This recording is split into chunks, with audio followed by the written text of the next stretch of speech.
Assalamualaikum warahmatullahi wabarakatuh. Saya Sri Muti Atun Sintawati. Dalam kesempatan ini akan menyampaikan materi tentang perencanaan berbasis hasil dan konsep penganggaran berbasis kinerja. Kita sering sekali membicarakan atau melakukan perencanaan. Namun, kadang kita kurang memahami arti penting perencanaan sehingga perencanaan yang dilakukan tidak berhasil secara optimal. Sebenarnya, apakah arti perencanaan? Perencanaan memberikan gambaran tujuan yang ingin dicapai atau bagaimana tujuan akan dicapai. Perencanaan juga menjadi pedoman bagi pelaksanaan kegiatan yang ditujukan untuk mencapai tujuan tertentu. Selain itu, perencanaan dapat memperkirakan terhadap yang akan dilalui untuk meminimalkan ketidakpastian. Yang tidak kalah penting adalah perencanaan memberikan alternatif terbaik untuk pencapaian suatu tujuan. Selanjutnya, bagaimanakah kita membuat perencanaan yang layak? Dalam membuat perencanaan yang layak, kita harus melihat dan memperhitungkan antara lain: 1. Tujuan yang relevan. 2. Pemilihan dan desain program yang tepat. 3. Penjadwalan implementasi yang tepat. Dan 4 adalah identifikasi masalah-masalah yang dihadapi. 5 yaitu sumber daya yang akan digunakan, serta yang 6 adalah kelembagaan, organisasi, atau badan pelaksananya. Ada 4 langkah pengembangan kerangka perencanaan berbasis hasil, antara lain: yang pertama, kesepakatan tentang hasil yang akan dipantau dan dievaluasi. Yang kedua, pemilihan indikator kunci untuk memantau hasil. Yang ketiga yaitu baseline data pada indikator atau yang menunjukkan posisi di mana kita berada sekarang. Dan keempat adalah perencanaan untuk perbaikan atau pemilihan target hasil. Langkah pertama yaitu kesepakatan tentang hasil yang akan dipantau. Mengapa harus menekankan pada hasil? Hasil adalah sesuatu yang menciptakan benefit atau manfaat, dan hasil akan memberitahu apakah suatu kebijakan atau program sukses dilaksanakan atau tidak. Beberapa contoh isu dalam pemilihan ukuran hasil perencanaan antara lain: apakah janji politik yang telah dibuat untuk menjelaskan kinerja pemerintah? Atau adakah tujuan pembangunan sektoral yang dinyatakan secara eksplisit? Setelah kita menetapkan hasil yang ingin dicapai, langkah kedua dalam perencanaan berbasis hasil adalah pemilihan indikator kunci untuk memantau hasil.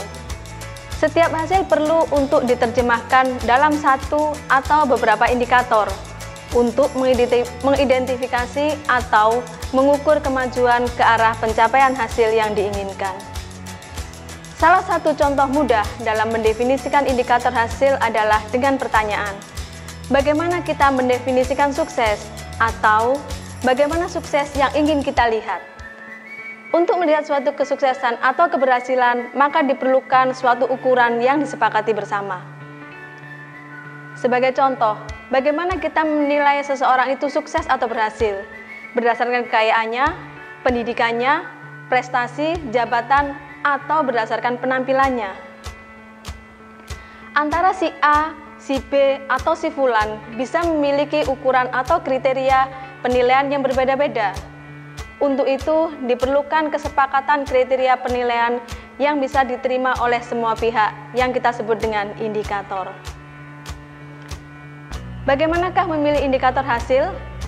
Sebuah indikator hasil haruslah clear atau tepat, tidak bermakna ganda. Yang kedua, haruslah relevan atau cocok untuk subjek yang diamati. Yang ketiga, bersifat ekonomis atau tersedia dengan biaya yang wajar. Yang keempat adalah adequate, harus menyediakan dasar yang cukup untuk menilai suatu kinerja.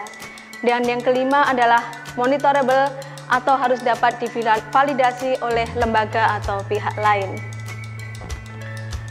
Beberapa hal yang perlu diperhatikan dalam memilih indikator hasil antara lain: pilih satu atau beberapa indikator untuk satu hasil yang diharapkan. Pastikan bahwa kepentingan dari beberapa stakeholders yang terkait masuk menjadi bahan pertimbangan. Relevansi indikator bersifat dinamis. Satu saat mungkin perlu menambah dengan yang baru atau mengganti yang lama. Memiliki setidaknya ada 3 periode pengukuran sebelum mempertimbangkan untuk mengganti suatu indikator. Lalu, berapa jumlah indikator yang bisa dikatakan cukup?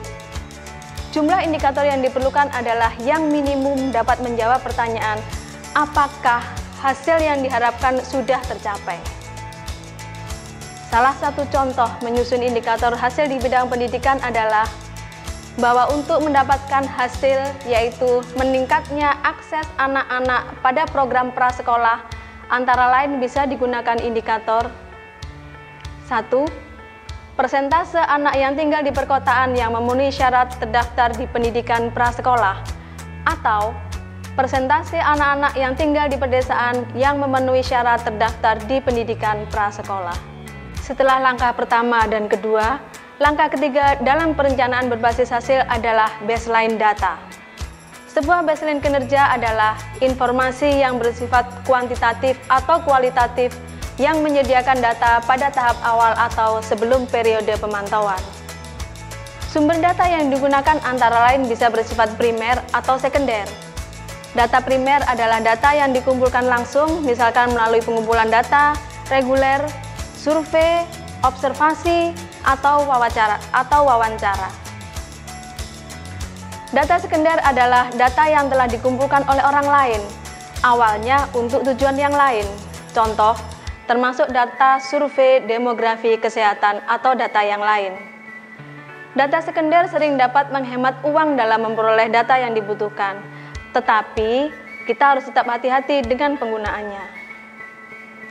Sebagai contoh, untuk mendapatkan hasil yaitu meningkatnya akses anak-anak pada program prasekolah, antara lain bisa digunakan indikator persentase anak-anak yang tinggal di perkotaan yang memenuhi syarat terdaftar di pendidikan prasekolah.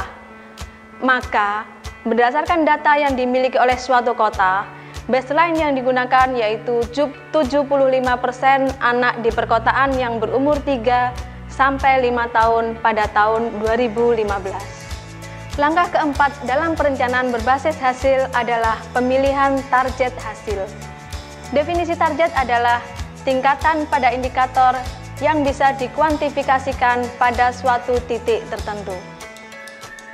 Faktor-faktor yang perlu dipertimbangkan ketika memilih target antara lain adalah pemahaman yang jelas tentang situasi pada baseline, bisa rata-rata 3 tahun terakhir, tahun lalu, tren rata-rata, tapi jangan lupa pertimbangkan kinerja sebelumnya.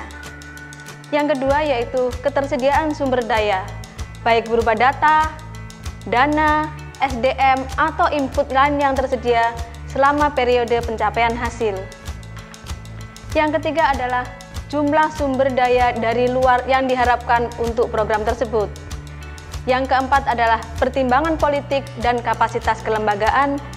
Dan yang kelima yaitu waktu pengukuran hasil. Biasanya dilakukan secara triwulanan, semester, ataukah tahunan. Yang keenam yaitu jika indikator adalah indikator baru yang sebelumnya belum atau tidak pernah digunakan, kita harus berhati-hati dalam setting target yang tegas. Bisa digunakan kisaran. Kemudian yang ketujuh, manfaatkanlah informasi pada baseline. Melanjutkan contoh yang sebelumnya, setelah memiliki baseline data yang digunakan yaitu 75% anak di perkotaan yang berumur 3 sampai 5 tahun pada tahun 2015, maka ditentukan target yang ingin dicapai yaitu menjadi 85% atau dapat dikatakan mengalami peningkatan sebesar 10%.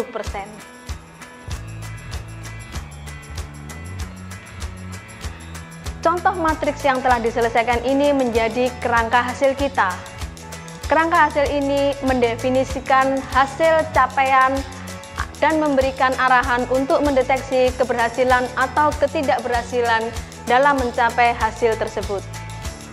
Kerangka hasil juga memberikan arahan aktivitas, kegiatan, atau program yang diperlukan untuk mencapai target dengan menimbang kondisi saat ini. Setelah kita menyusun perencanaan yang berbasis hasil, bagaimanakah selanjutnya dengan penganggarannya? Dengan perencanaan yang telah tersusun, maka penganggaran yang dilakukan pun harus berbasis kinerja, yaitu terukur dan sesuai dengan rencana yang telah disusun. Integrasi perencanaan dan penganggaran merupakan bukti bahwa pemerintah daerah telah bekerja untuk mencapai suatu tujuan bersama atau share vision. Selanjutnya, integrasi perencanaan dan penganggaran menjadi alat untuk memonitor dan mengevaluasi kinerja pemerintahan dalam mencapai visi yang dituju. Dalam implementasinya, seringkali dijumpai bahwa perencanaan tidak terintegrasi dengan penganggaran. Hal ini dapat terjadi antara lain karena adanya ego sektoral dalam penyusunan dokumen perencanaan dan penganggaran. Yang kedua, sistem penganggaran dan perencanaan dari awal tidak disusun secara komprehensif, serta kurangnya koordinasi berbagai pihak terkait dengan penyusunan komponen perencanaan dan penganggaran. Dan yang lain yaitu kurang tepatnya proyeksi perimbangan pendapatan dan belanja daerah. Dalam perencanaan dan penganggaran pembangunan daerah, sangatlah penting adanya konsolidasi antara dokumen perencanaan dan penganggaran yang antara lain diwujudkan dalam bentuk konsistensi antara dokumen perencanaan pemerintah daerah dengan dokumen penganggaran, mulai dari RPJMD, RPJMD, Renstra Perangkat Daerah, RKPD, Renja Perangkat Daerah, KUA, PPAS, dan penjabaran APBD. Demikian materi tentang perencanaan berbasis hasil dan konsep penganggaran berbasis kinerja. Kami haturkan terima kasih. Assalamualaikum warahmatullahi wabarakatuh.